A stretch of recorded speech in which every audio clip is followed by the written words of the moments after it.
Short hand से जुड़ी सभी प्रकार की वीडियोस पाने के लिए सब्सक्राइब करिए आपके अपने चैनल शॉर्ट हैंड गुरुजी को।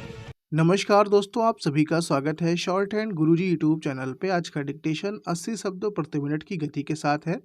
डिक्टेशन बहुत ही अच्छा है। डिक्टेशन लिखने के बाद आप लोग कमेंट करके बताइए कि डिक्टेशन आपको कैसा लगा।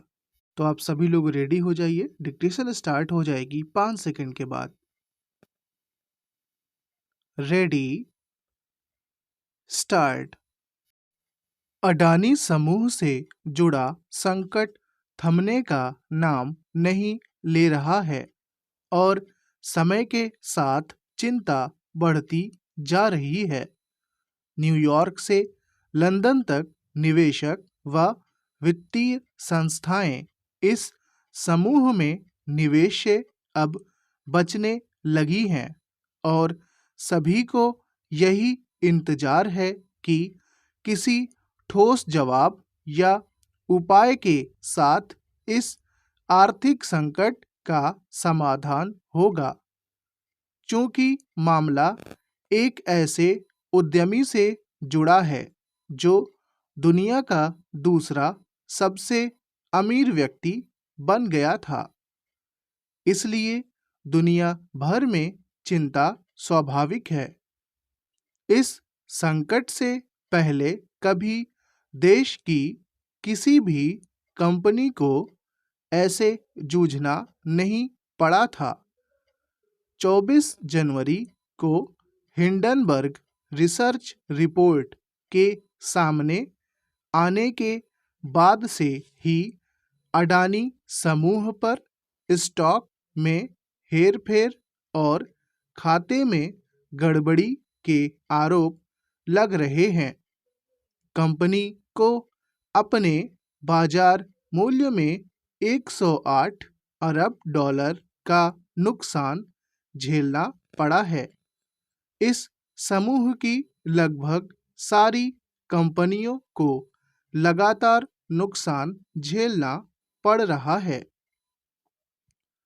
चूंकि हमारे यहाँ अर्थव्यवस्था भी राजनीति का विषय है, इसलिए विपक्षी राजनीतिक पार्टियां भी बहुत मुखर हैं। ज़्यादातर विपक्षी पार्टियों ने यह तय कर लिया है कि संसद में इस मुद्दे पर सरकार को घेरना है। क्या सरकार विपक्ष को विश्वास में ले सकती है? वैसे सरकार का पक्ष यह है कि इससे उसका कोई लेना देना नहीं है और यह एक कंपनी का मामला है। हालांकि भारतीय कारपोरेट की जो किरकिरी हो रही है, उसके प्रति सरकारी नियामक संस्थाओं को पूरी सजगता का परिचय देना चाहिए। अगर इस समूह को किसी द्वेषवश निशाना बनाया जा रहा है या अगर कोई भारतीय अमीर पश्चिमी देशों के ईर्ष्यालुओं को चुभ रहा है, तो सरकारी संस्थाओं को भी सजग होकर मुकाबला करना चाहिए।